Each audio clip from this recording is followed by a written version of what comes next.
Lo slogan è "la musica sta cambiando", quindi penso proprio che l'attenzione nei confronti dei pendolari che Trenitalia sta avendo negli ultimi anni sia assolutamente un cambio di passo rispetto a tempo fa, e lo si vede anche da tante piccole attenzioni, tanti piccoli particolari che ci sono su questi treni. Li hanno ribattezzati pop e rock come i generi musicali. I 2 nuovi treni arrivati alla stazione Santa Lucia fanno parte di una flotta di 78 nuovi convogli che rinnoveranno il parco mezzi per i pendolari.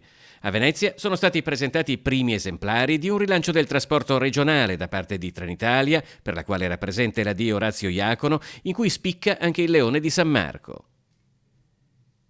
Treni nuovi e un accordo da €1 miliardo con Trenitalia, che ringrazio, ma anche l'opportunità per dire di trattarli bene. Sono treni smart, sono treni che hanno wifi, che hanno posti per i disabili, che hanno fasciatoi per i bimbi, sono treni innovativi. I cittadini li vedranno viaggiandoci in questi treni. Ricordo anche che ci rivolgiamo a 180.000 pendolari ogni giorno. Il comfort è eccezionale anche da un punto di vista di videosorveglianza, tutte le telecamere, i particolari, la connessione wifi, piuttosto che le ricariche per i cellulari in ogni sedile, piuttosto che i posti bici con relative ricariche per le biciclette elettriche, quindi sicuramente sono dei treni al passo con il tempo. Rock è il nuovo treno regionale a doppio piano e ad alta capacità di trasporto a 4, 5 o 6 casse, può raggiungere i 160 km all'ora e ospitare circa 1.400 persone, con oltre 700 sedute nella composizione più lunga.